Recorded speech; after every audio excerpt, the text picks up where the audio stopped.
The Galactic Council chamber fell silent as Ambassador Helen Carter stood from her seat. For 3 centuries, humanity had sat at this table, enduring insults disguised as policy and bearing restrictions no other species faced. The marble floors and crystalline walls had witnessed countless debates, but none quite like this. Helen's heart pounded in her chest as she prepared to deliver the words that would change everything. Council. Speaker Vorn gestured dismissively with one of his scaled hands. The tall Kralothi had silver scales that caught the light from the chamber's glowing ceiling. He looked bored as he spoke to Helen. His voice carried the usual condescension that made her blood boil. He told her that the council had already heard humanity's objections to the trade restrictions, and the matter was settled. There would be no more discussion about it. Helen reached into her briefcase and withdrew, the thick document bound in blue synthetic leather. She held it up for everyone to see.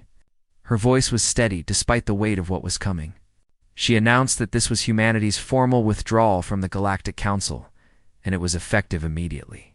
The chamber erupted in chaos. Delegates from 47 species began shouting at once.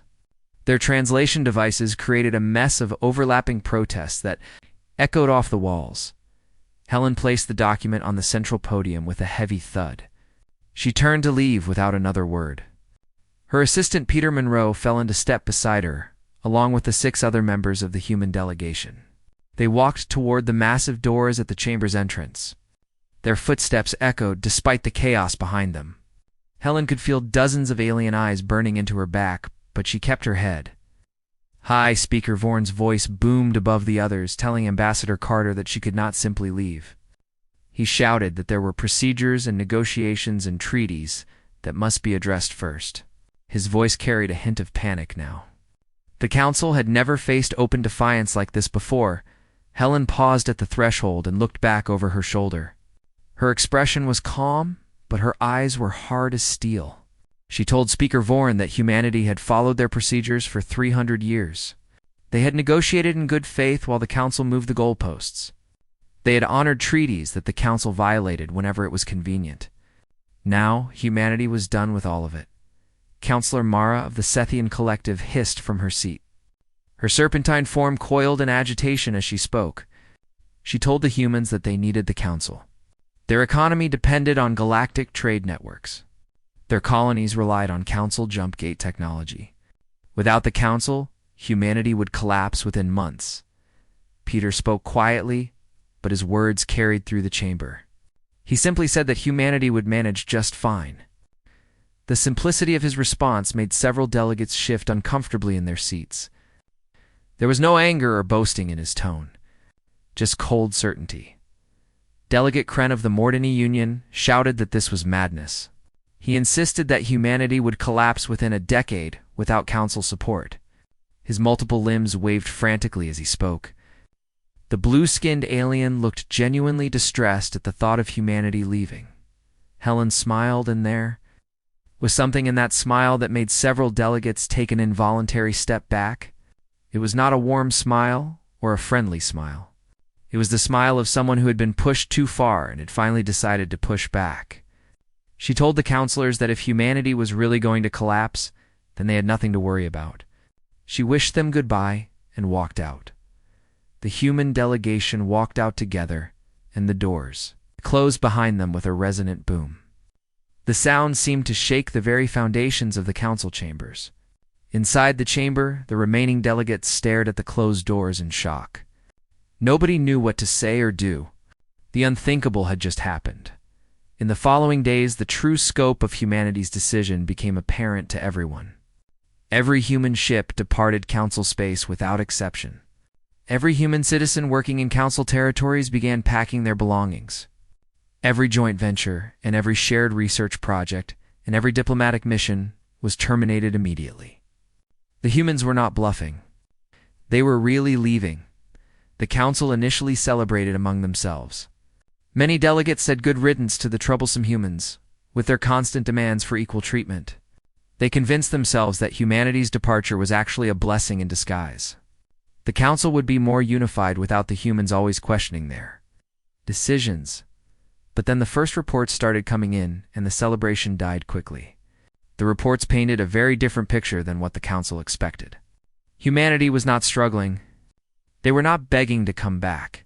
They were moving forward without looking back. Commander Jake Phillips sat in the command chair of the cargo hauler bright morning. He watched the last Council station shrink in his view screen until it was just a tiny dot. Behind his ship, a convoy of 300 human vessels stretched into the darkness of space. The convoy included everything from military cruisers to family transports. It was one of dozens of such convoys leaving Council space. His communications officer, Lisa Grant, reported that they were receiving a priority message from the Council's trade authority. The message demanded that the human ships fulfill their remaining cargo contracts. The tone of the message was threatening. Jake leaned back in his chair and smiled. He told Lisa to inform the Council that they should file a complaint with the Council's own bureaucracy.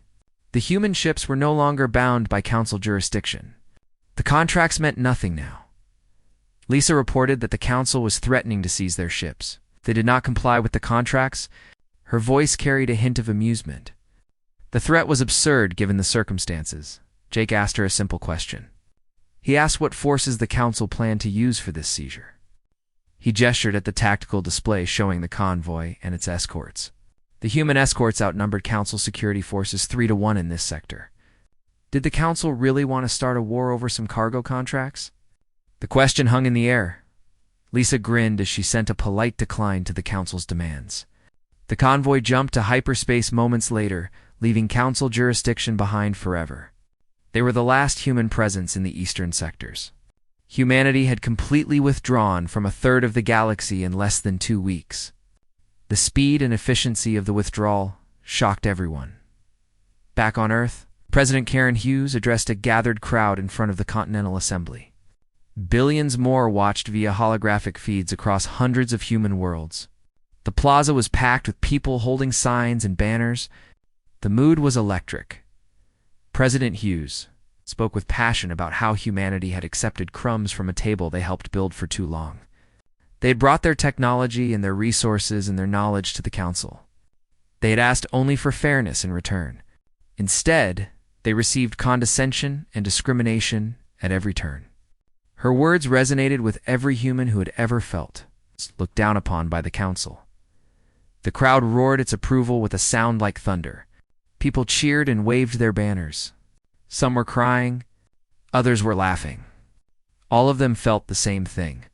Freedom, the President continued by saying that humanity did not need the Council. They never did. Humanity stood alone now, and they stood strong. She declared that the Council would learn what it meant to lose. Earth. The galaxy would see what humanity could accomplish when freed from artificial constraints. Her final words echoed across human space, and something shifted in the collective. Consciousness of humanity. They had always been the newcomers in galactic society. They had always been the junior partners who needed to prove themselves worthy. They had always been the species that others looked down upon. Now they were free from all of that. Now they could show everyone what they were really capable of. On the Council homeworld of Nexus, Prime Speaker Vorn called an emergency session. The chamber was half empty because many delegates were still in shock at humanity's departure. Some had not bothered to show up at all. The empty seats spoke volumes about the chaos humanity had left behind. Vorn began by saying they must address this crisis immediately. The humans had abandoned their responsibilities to the galactic community. The Council needed to discuss sanctions and embargoes and potentially military action. They needed to bring humanity back into compliance with civilized norms. His voice was firm, but those who knew him well could hear the uncertainty beneath. Counselor. Mara shook her head, making her scales rustle. She asked if Vorn had lost his mind.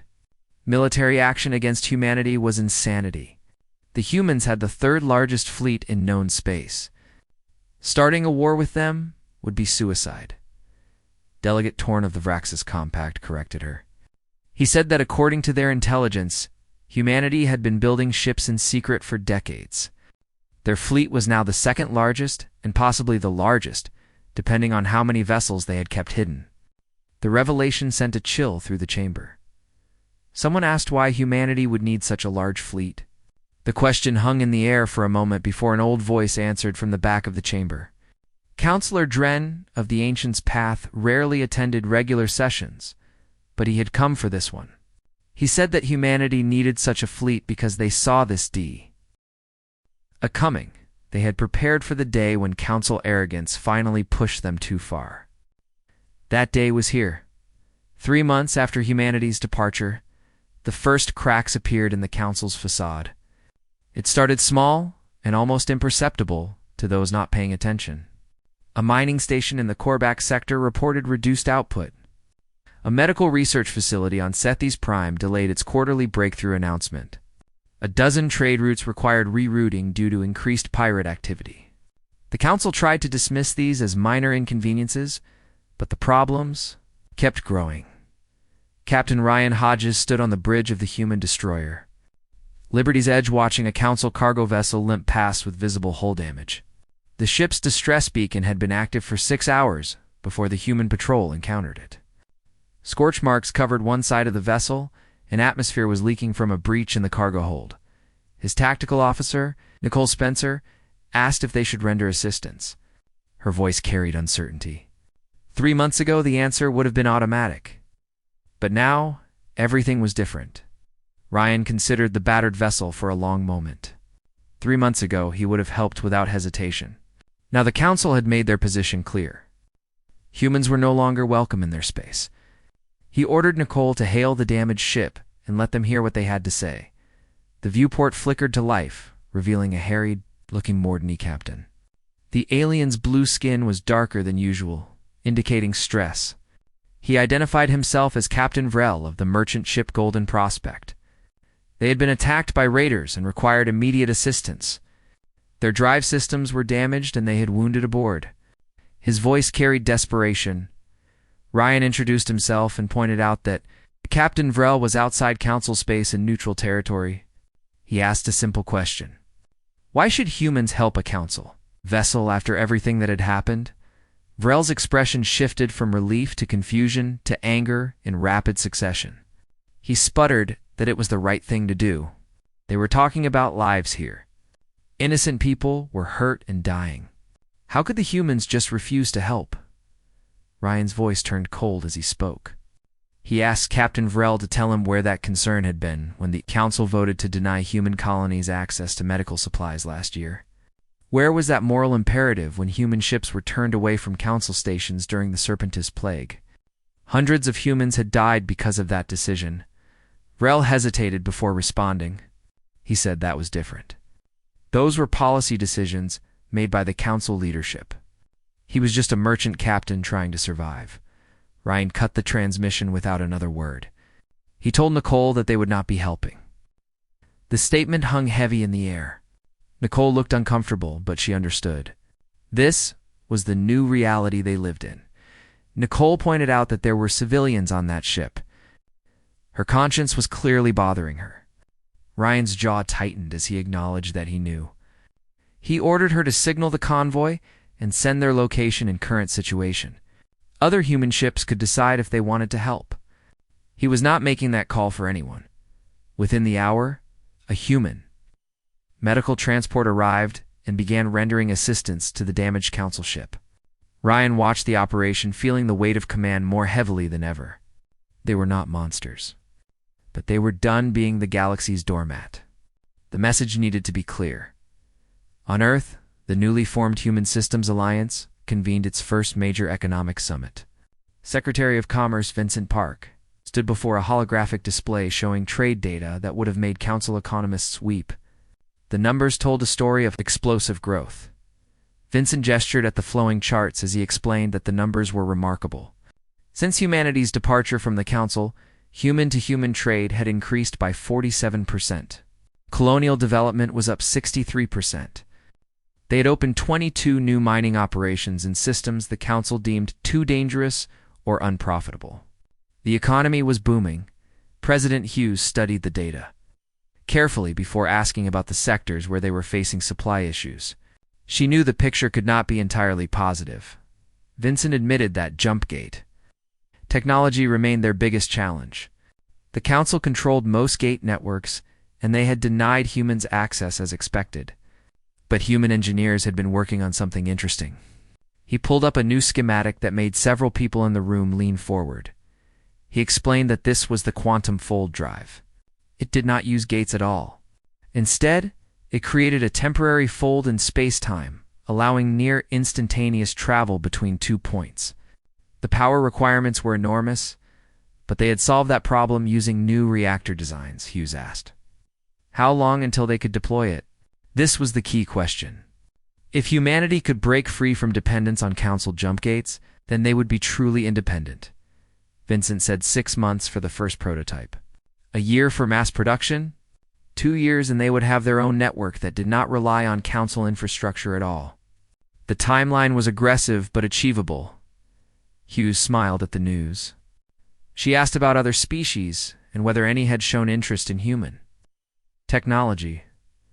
Vincent's expression grew cautious as he explained that things were getting interesting on that front. They had received quiet inquiries from 17 different species, including 3 council members. Everyone wanted to know if humans were open to trade agreements. Hughes raised an eyebrow at the mention of council members.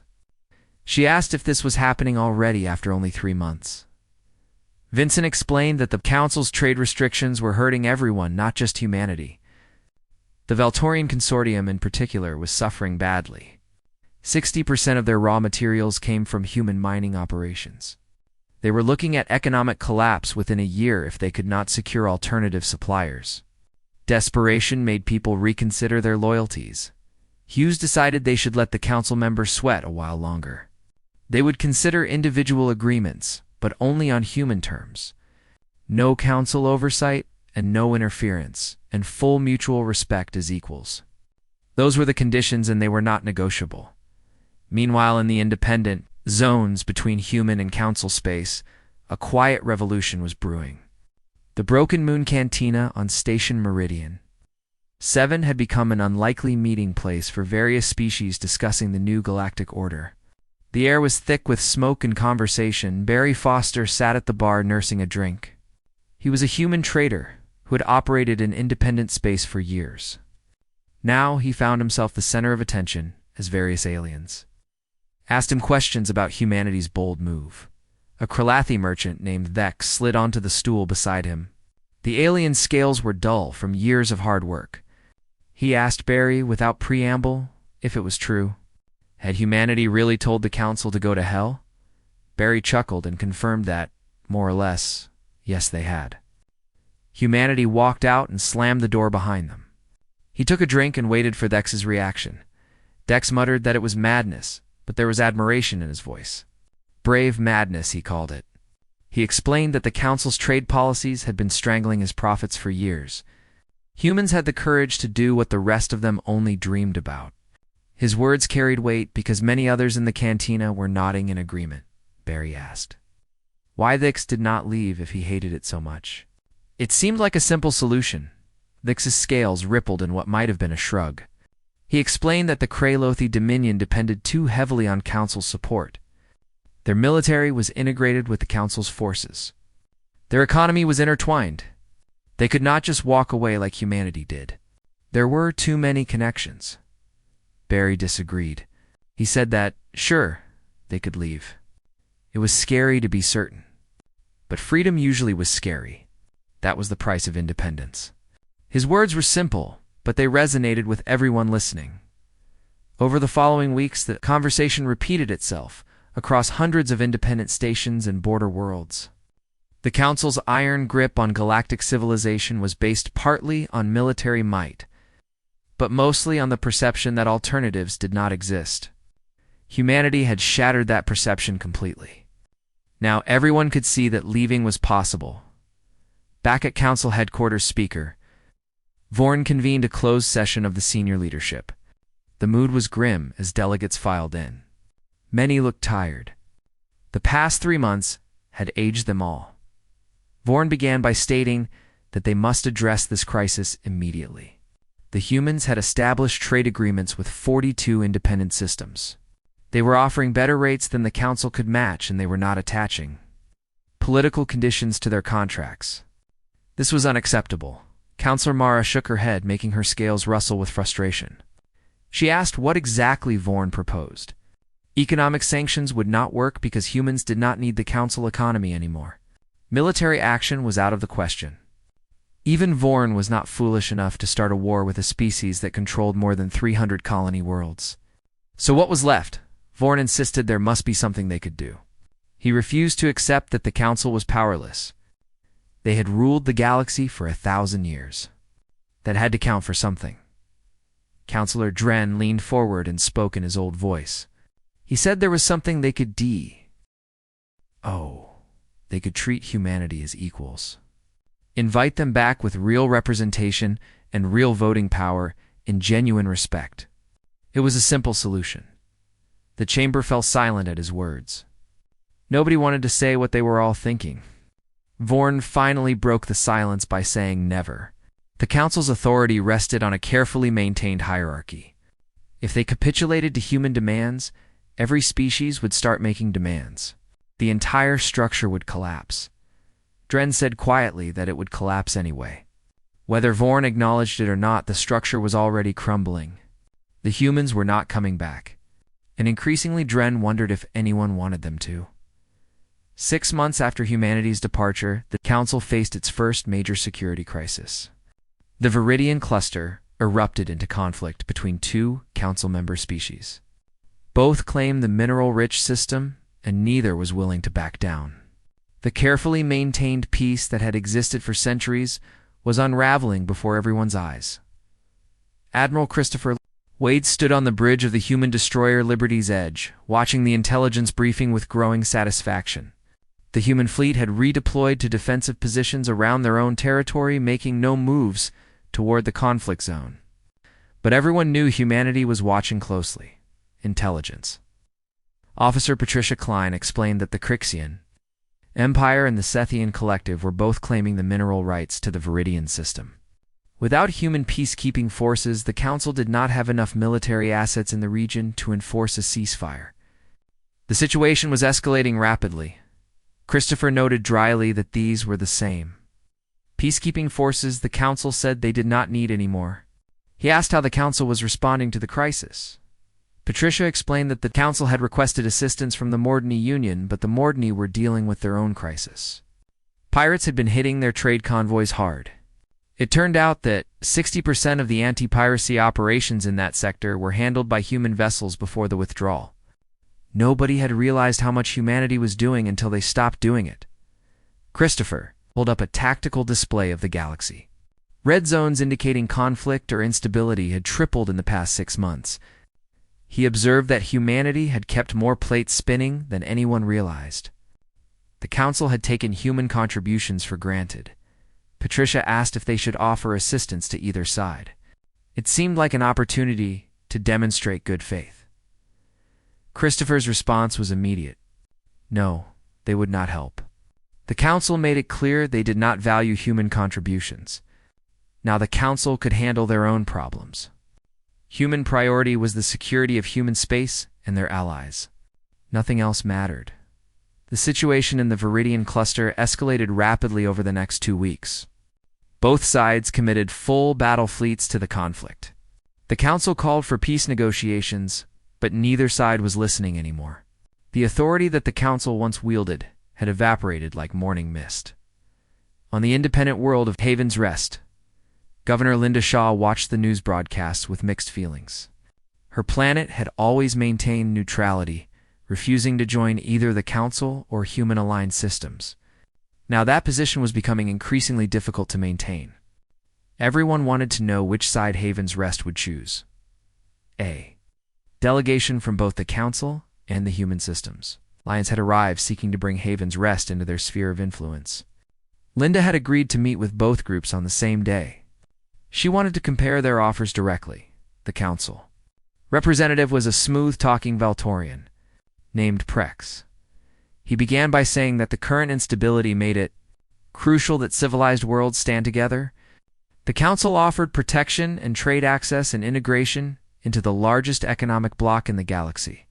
His pitch was polished and professional. Linda turned to the human Representative Ambassador George Martin and asked what humanity offered. She wanted to hear both sides before making any decision. George smiled in a way that seemed genuine rather than calculated. He said humanity offered the same things: trade access and mutual defense treaties, and technological exchange. The difference was that humans were offering partnership, not membership. Haven's Rest would keep its sovereignty and its independence and its right to make its own decisions. Humans did not demand obedience. They asked for friendship. Prex interjected that the Council had maintained galactic peace for 1,000 years. Could these upstart humans claim the same record? His tone was dismissive. George countered that the Council maintained galactic peace by forcing everyone to follow their rules. That was not peace. That was suppression. And as everyone was seeing now, it was never as stable as the Council pretended. Real peace came from mutual respect, not forced compliance. Linda made her decision after hearing both sides. She announced that Haven's Rest would enter into a trade and mutual defense pact with the Human Systems Alliance. They valued their independence, and humanity seemed to be the only major power willing to respect that. The decision was final. The decision sent shockwaves through independent space. If Haven's Rest was aligning with humanity, what did that mean for everyone else? The planet was one of the most prominent neutral worlds. Their choice would influence many others. The answer came swiftly over the next 2 months. 37 independent systems signed agreements with the Human Systems Alliance. Not all were formal alliances. Some were simple trade pacts. But the message was clear. Humanity offered an alternative to Council dominance, and many were taking it. The galaxy was choosing sides. In the Council chambers, Speaker Vorn faced increasing pressure from member species. The Valtorian Consortium's representative Councillor Jex stood before the assembly with barely controlled fury. His anger was directed squarely at Vorn and the Council leadership. Jex declared that their economy was in freefall. Raw material costs had tripled. Shipping delays were measured in months rather than weeks. Their citizens were suffering, and the Council was doing nothing to help. His voice shook with rage. Vorn began to say that they were working on solutions, but Jex cut him off mid-sentence. He demanded to know what solutions. The solution was obvious. Reach out to humanity and negotiate a trade agreement. Swallow their pride for the good of the galactic community. It was simple. Vorn said coldly that the Valtorian Consortium was free to pursue bilateral agreements, but the Council itself would not bend to human demands. The institution's integrity was more important than temporary. Economic difficulties. Jex's next words stunned everyone in the chamber. He announced that the Valtorian Consortium was withdrawing from Council membership effective immediately. His voice was calm now. The decision had been made. A founding member species was leaving. The chamber erupted in chaos. Delegates shouted and argued. Some tried to reach Jex to convince him to reconsider. Others sat in stunned silence. A founding member had never left before. This was unprecedented. Councillor Mara slithered forward and begged Councillor Jex to reconsider. If the consortium left, others would follow. The Council would fracture completely. Everything they had built would be destroyed. Jex replied that the Council was already fractured. Vorn was just too blind to see it. The consortium was done pretending otherwise. They were leaving to save themselves. His words carried finality. The Valtorian delegation walked out, and this time no one tried to stop them. Everyone understood that a line had been crossed. The Council was dying. On Earth, President Hughes received the news with satisfaction. She asked her advisors how many more departures they expected. One down was good, but she wanted to know what came next. Secretary of State Claire Bishop consulted her datapad before responding. Intelligence suggested the Krelthi Dominion was considering withdrawal. So were the Hesperon Collective and the Talvex Union. If they all left, that would be 4 of the Council's founding species gone. The structure would collapse entirely. Hughes observed that the Council was imploding faster than they predicted. She had expected resistance to last longer. The speed of the collapse was actually surprising. Claire said that the Council built their entire system on the assumption that no one would dare challenge them. Humanity called their bluff, and now everyone could see the Council was not nearly as powerful as they pretended to be. The illusion was shattered. Hughes asked about the conflict in the Viridian cluster. The fighting was getting worse every day. Claire reported that the conflict was still ongoing. Casualties were mounting on both sides. The council could not enforce a peace, and neither side trusted them as mediators anymore. The situation was spiraling out of control. She paused before adding that humanity could end it. One carrier group would be enough to impose a ceasefire. They had the military power to stop the killing. Hughes shook her head firmly. She said no. Humanity was not the galaxy's police force. That was what the council claimed to be, and look where it got them. If the Crixians and Sethians wanted peace, they could ask for human mediation. But humans were not intervening uninvited. That was a line they would not cross. Claire asked what they would do if both sides did ask for help. It was a real possibility given how badly the war was going. Hughes said they would consider it on their terms. Everything was on human terms now. That was the new reality. The call came 3 days later, just as Hughes predicted. Both the Crixian Empire and the Sethian Collective, exhausted from months of warfare and facing economic ruin, jointly requested human mediation. Their pride had finally broken under the weight of casualties and destruction. Admiral Wade deployed a fleet to the Viridian Cluster not as conquerors, but as peacekeepers. Human Marines established neutral zones between the warring fleets. Human diplomats facilitated negotiations between representatives who had refused to speak to each other for months. Within 2 weeks, a ceasefire was in place, and both sides were talking. The killing had stopped. The message to the galaxy was clear and unmistakable. Humanity could do what the Council could not. They could bring peace where the Council brought only empty words. The balance of power was shifting, and everyone could see it. The old order was crumbling, and something new was rising to take its place. The question was no longer if the Council would fall, but when, and what would come after. The collapse accelerated with frightening speed. 8 months after humanity's withdrawal, the Galactic Council had lost 11 member species. Trade networks that had functioned for centuries were fragmenting into isolated pockets.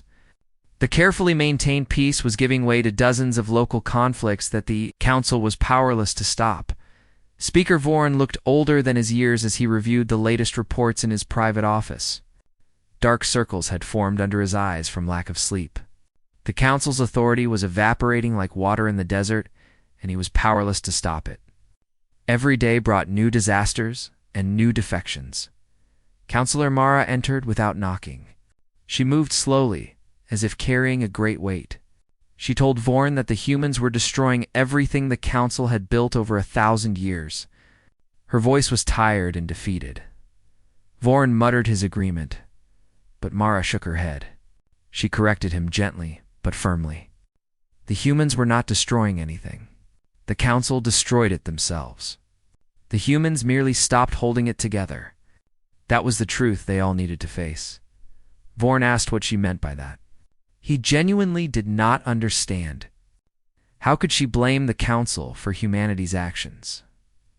Mara pulled up a classified analysis on his desk display. She explained that this was a report their economists prepared 2 years ago before the human departure. It concluded that human contributions to council, security, and trade and infrastructure were far more significant than publicly acknowledged. The council leadership had ignored it because it did not fit their narrative. They had not wanted to admit how much they depended on humanity. The data was damning to anyone who bothered to read it. Human patrol fleets had been responsible for 70% of anti-piracy operations in the outer sectors. Human medical research had produced 63% of major breakthroughs in the past century. Human mining operations had supplied 42% of raw materials across council space.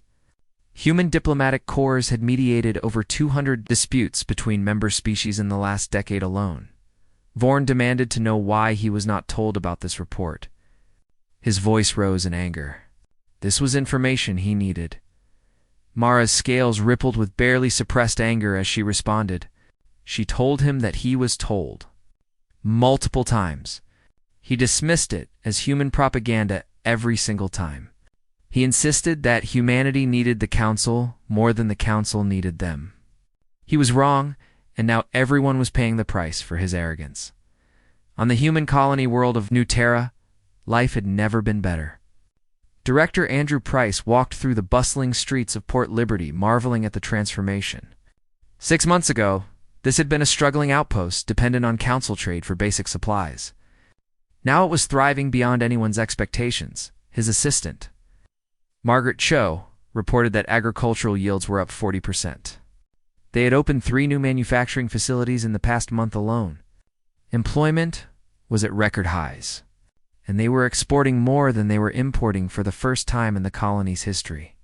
The numbers were remarkable. Andrew asked what had changed to cause such dramatic improvement. He wanted to understand the reasons behind their success. Margaret said simply that freedom changed everything.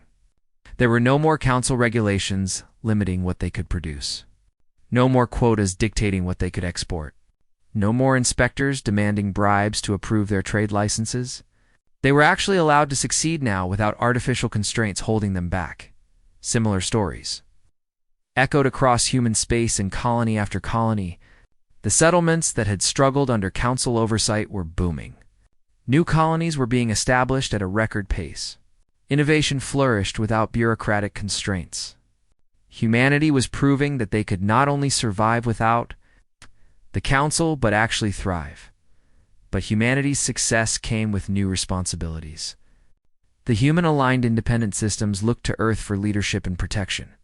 That meant making difficult decisions about when to intervene, when to stay neutral. Admiral Wade found himself in the command center of Unity, stationed overseeing a crisis brewing in the Talvex sector. The Talvex Union had withdrawn from the Council 3 months earlier and immediately faced aggression from the Mordney Union, who remained loyal to Council authority captain. Susan Wright explained that the Mordney were claiming the Talvex. Withdrawal violated treaty obligations. They were demanding territorial concessions as compensation for breach of contract.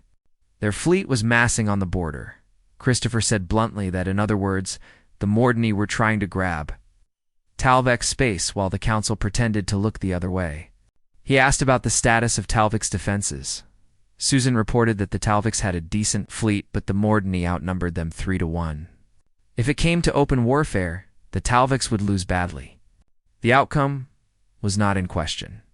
Only the cost was uncertain. Christopher made the call without hesitation. He ordered the 5th and 7th fleets to deploy to Talvex space immediately. He wanted it made clear that humans were there to defend their ally. If the Mordney wanted a fight, they would get one they could not win. The message needed to be unmistakable. The deployment was announced publicly through official channels. The Mordney, faced with the prospect of engaging the powerful human fleet, backed down within hours. The Talvex Union remained independent and intact. Humanity's reputation as a reliable ally grew stronger with every system that watched the confrontation. Back at Council headquarters, the emergency sessions had become a daily occurrence. Speaker Vorn faced an increasingly hostile assembly. Many delegates were openly questioning his leadership now. The facade of unity was completely gone. Vorn insisted that the Mordney action was entirely justified. The Talvex violated their treaty obligations by leaving the Council. They deserved punishment for breaking their word. Councillor Dren countered that the Talvex invoked the withdrawal clause that existed in every Council treaty. They followed the rules exactly as written. The Mordney attempted conquest pure and simple. The Council did nothing to stop them. Only human intervention prevented a massacre. That was the reality. Vorn shouted that the Council could not appear weak by accommodating human demands. Perception was everything in maintaining order. Dren said quietly that they did not appear weak. They were weak. The illusion was shattered completely. Humanity was the foundation upon which much of their order rested, and the Council was too arrogant to see it until it was too late. Vorn demanded to know what Dren suggested they do. If he was so wise, what was the solution? Dren replied that they should negotiate. Genuinely negotiate with humanity. Invite them back, not as subordinates, but as equals. Reform the Council to give all species fair representation. Acknowledge their mistakes and build something better. It was their only chance. Vorn's scales flushed with anger at the suggestion. He declared that never would the Council bow to humanity. The hierarchy existed for good reason. The elder species earned their authority through millennia of leadership that could not simply be thrown away. Dren stood to leave. He told Vorn to enjoy ruling over ashes then, because at the current rate there would not be a council left to rule within a year. His prophecy was not meant as a threat. It was simply stating the obvious truth that everyone could see. The prophecy proved accurate faster than anyone expected. 2 weeks later, the Krelthi Dominion announced its withdrawal from the council. They were one of the 3 founding species. Their departure was a death blow. The remaining members panicked like animals sensing a predator. On Earth, President Hughes watched the council's disintegration with mixed feelings. She told her cabinet that she never wanted to destroy the council. She just wanted them to treat humanity fairly. That was all they ever asked for. Secretary Bishop observed that the council chose pride over survival. That was not humanity's fault. They made their own choices and now faced the consequences. Hughes acknowledged that was true, but pointed out that humanity had a responsibility now. Half the galaxy was looking to them for leadership. She asked if they were ready for that burden. It was a heavy weight to carry. The question hung in the air without answer. Nobody was quite sure what came next. In independent space, the power vacuum left by the Council's collapse was being filled by a patchwork of alliances and agreements. The Human Systems Alliance was the largest and most organized, but not the only one. The Krelthi were forming their own coalition of neighboring systems. The Valtorian Consortium was pursuing aggressive economic expansion into former Council territory. Governor Shaw of Haven's Rest found herself hosting a summit of 20 independent worlds. Everyone was trying to navigate the new galactic order. The old maps were useless now. New ones needed to be drawn. Representative Kyle Newman of the Threshold Colonies argued that they needed structure. Without some form of organization, they would descend into chaos. Every system doing whatever it wanted was a recipe for disaster. Another delegate insisted that they could not recreate the council's structure. They left that behind for good reason. Making the same mistakes again would be foolish. Shaw suggested a confederation as a possible solution. Independent systems maintaining sovereignty but coordinating on matters of mutual interest. Trade and defense, and scientific cooperation. Working together while remaining free? Someone asked suspiciously. If that meant putting humanity at the head of this new organization? The concern was obvious in their voice. Shaw countered that it meant no one at the head. Equal representation for all members. Consensus decision-making. Respect for sovereignty. The principles the Council claimed to uphold, but never did. Actually implementing them this time. The discussion continued late into the night. Arguments were made and counters proposed. Slowly and painfully, a new framework began to emerge. Not a replacement for the Council, but something genuinely different. Something that might actually work if they could make it happen. The galaxy was being reborn. 1 year after humanity walked away from the Galactic Council, the old order was unrecognizable. The Council still existed technically, but it governed only 15 species, now down from 47 at its height. Its fleets were a shadow of their former strength. Its economic networks were fractured beyond repair. The mighty institution that had ruled the galaxy for 1,000 years was dying. Speaker. Vorn sat alone in his office, staring at the empty seats visible through his window. The grand chamber that had once hosted representatives from across the galaxy now echoed with absence. Most days, fewer than 10 delegates bothered to show up for sessions. The rest had simply stopped coming. A notification chimed, breaking his thoughts. Counselor Dren requested an audience. Vorn granted it with a wave of his hand. He was too tired to refuse anyone anymore. The old counselor entered, moving slowly with age. He told Vorn without preamble that he was leaving. The Ancient's path was withdrawing from the council. They were the last of the founders.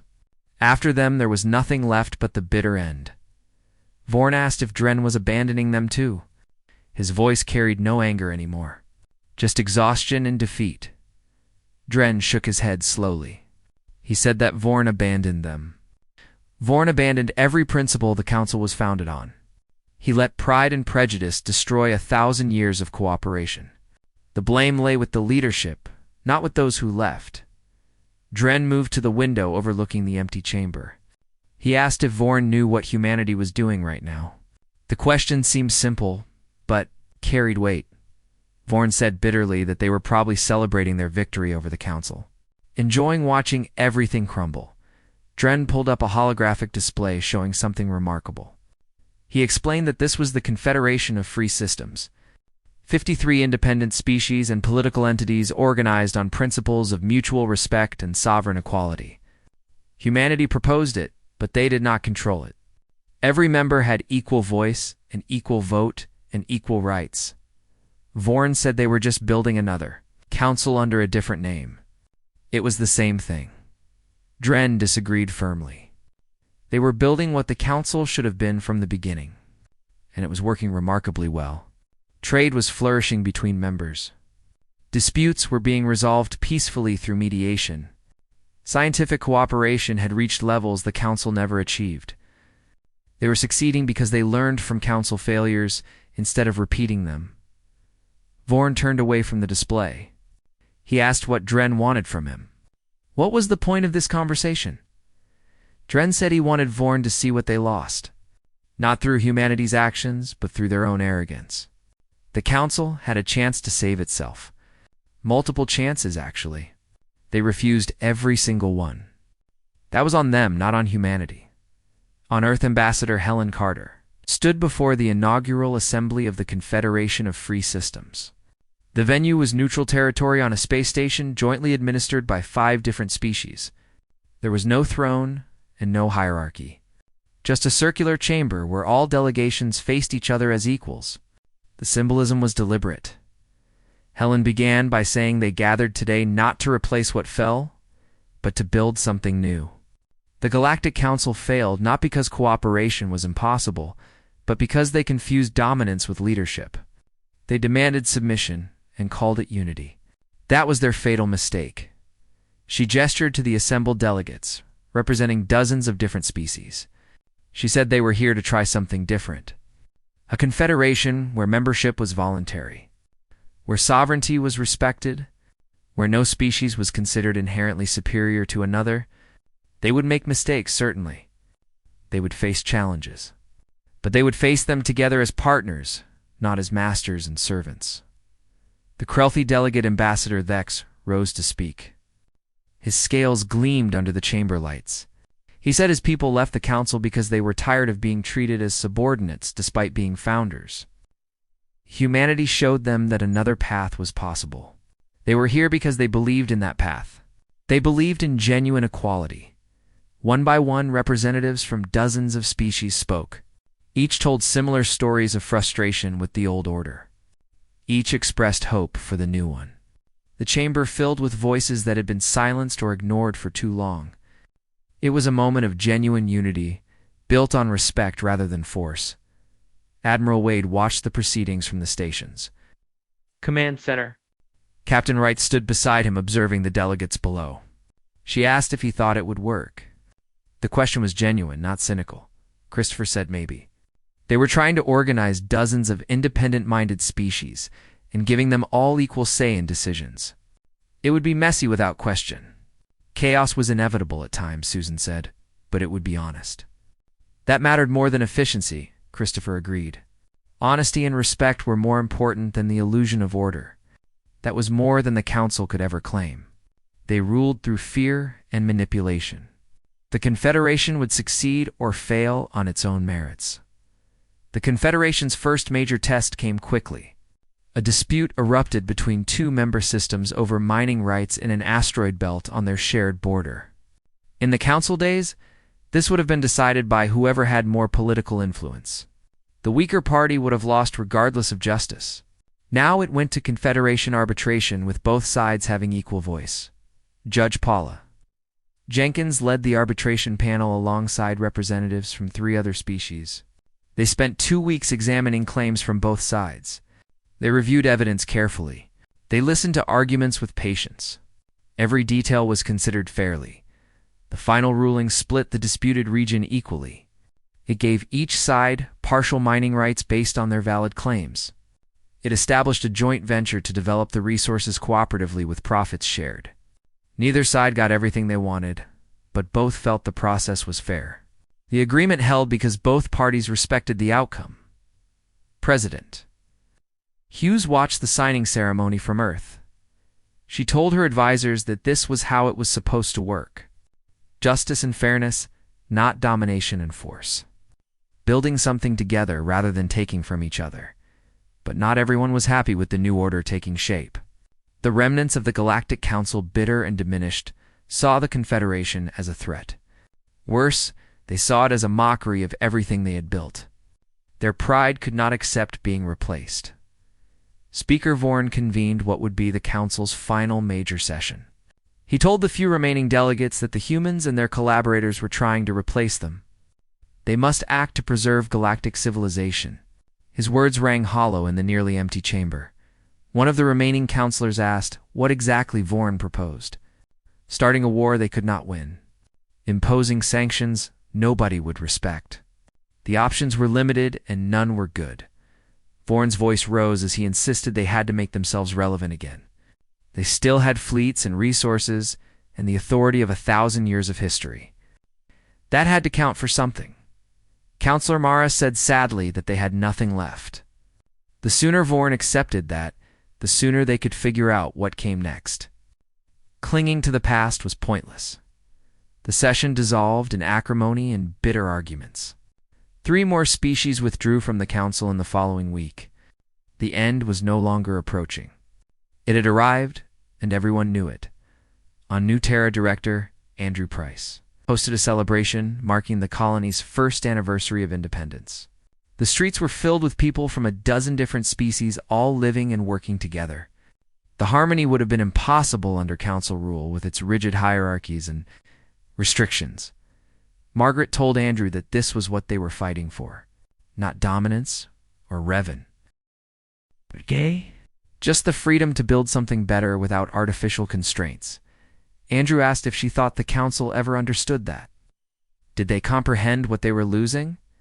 Margaret said that some of them did. She thought of Counselor Dren and others who tried to reform from within. But not enough understood, and not soon enough. By the time they realized their mistake, it was too late to fix. The final chapter of the Galactic Council came quietly. Speaker Vorn, facing a chamber with fewer than 10 remaining delegates, officially dissolved the council by proclamation. 1,000 years of history ended with a signature on a document. No ceremony, no grand speeches. It's just an acknowledgement that it was over. Counselor Mara asked Vorn afterward what he would do now. Where would he go? What came next for him? Vorn admitted he did not know. Everything he had worked for was gone. What was left for any of them? Mara said gently that there was always the Confederation. It made it clear they were open to new members. Even former council species. Even the Kralathi if they were willing to join as equals. Vorn said he would never join an organization humanity created. His pride would not allow it. Mara told him to enjoy his pride then. It was all he had left. She was joining the Confederation. The Sethian Collective had already been accepted as members. They were tired of fighting the future. It was time to move forward. 6 months later, Vorn stood in the Confederation Assembly, wearing simple robes instead of his elaborate council regalia. He approached the podium where Ambassador Carter was presiding. The moment felt surreal. He requested to address the assembly. His voice was steady but quiet. Gone was the arrogance that once defined him. Helen recognized him formally. Showed neither triumph nor contempt. Just professional courtesy and respect. Vorn took a breath and began. He said he came not as a leader, but as a supplicant. His people, the Kralathi, sought membership in the Confederation of Free Systems. He paused before continuing. He also came to offer something long overdue, an apology. The chamber fell silent. Every delegate listened carefully. Vorn said the council failed humanity. They failed to recognize human contributions, failed to respect human rights, failed to see humans as equals. That failure cost them everything. He could not undo the past, but he could acknowledge the truth. Humanity was right, and the council was wrong. Helen stood and spoke clearly. The Confederation was founded on equality and mutual respect. They did not require members to grovel. They only required them to embrace those principles going forward. That was the only condition. Vorn said he understood. He had to understand. The alternative was losing everything his civilization stood for. Helen asked if he truly understood. Membership meant accepting that humanity had no special authority, but neither did anyone else. All were equals. Could he accept that after a lifetime of believing otherwise? Vorn met her eyes. He said he must accept it. If joining meant preserving Kralathi culture and knowledge and people, then yes. He could accept equality. Should have accepted it long ago. The Kralathi were admitted as members 2 weeks later. Vorn watched the new galaxy taking shape around him. The old ways were gone forever. Something new and better was being built. Humanity had walked away from peace, and in doing so forced everyone to learn what peace really meant.